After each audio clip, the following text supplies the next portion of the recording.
When hate is carved into bullets, the innocence always bleeds. On August 26th, horror struck a Minneapolis community. A shooter opened fire inside the Annunciation Catholic School's church during Mass, killing 2 children and wounding 17 others. The attacker, a 23-year-old trans, Robin Westman, later died by suicide. But what's most disturbing isn't just the violence, it's what investigators found on the shooter's weapon.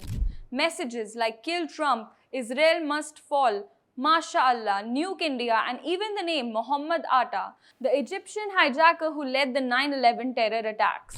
So who was Robin Westman? Why did they target school children in a church? And what does this attack say about the growing threat of radical violence in America? Let's break it all down. It was the first week back at school and students had gathered for morning mass at Annunciation Catholic Church in South Minneapolis. Parents expected a normal day. Instead, they met with a tragedy. Armed with a rifle, shotgun and pistol, Westman fired through the stained glass windows into the crowded pews. Police Chief Brian O'Hara confirmed that 2 children aged 8 and 10 were killed instantly. 14 more children and 3 elderly parishioners were wounded. The chaos ended when the shooter turned the gun on themselves in the school parking lot. For families, the shock is indescribable. For investigators, it is now classified as an act of domestic terrorism and a hate crime against Catholics. So who was Robin Westman? Who was this shooter? Westman, born Robert Westman, identified as trans illegally, changed their name in 2020 and identified as female. They had no prior criminal record and all 3 weapons were purchased legally. Westman grew up nearby in Richfield. Their mother worked at Annunciation School and their father lived less than a mile away. Authorities believe Westman acted alone, but the writings and videos left behind revealed a disturbing inner world. A radicalized mind who led a lone wolf attack. The manifesto and weapons investigators discovered a YouTube channel and handwritten journals tied to Westman, the content of which was alarming.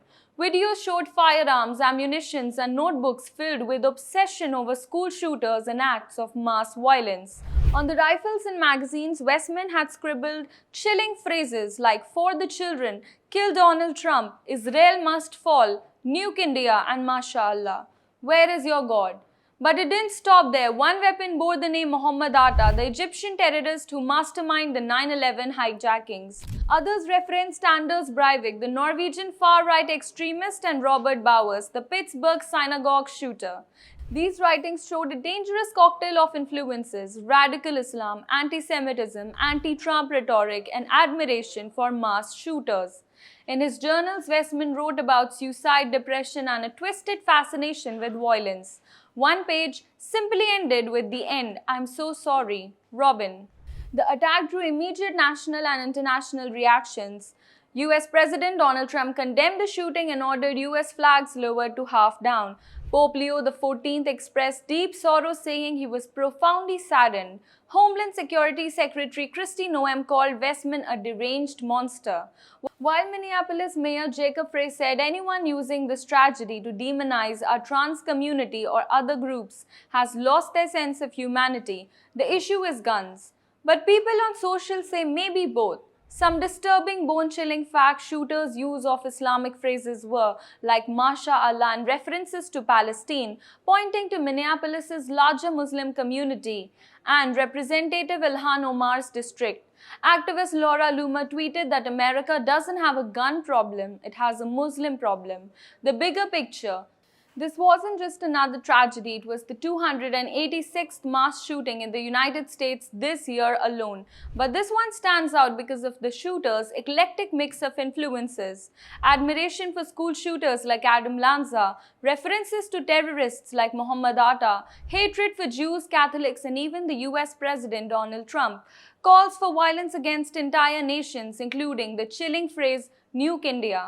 It's a reminder of how woke extremist ideologies online can overlap, fuse together, and inspire deadly action in unstable individuals.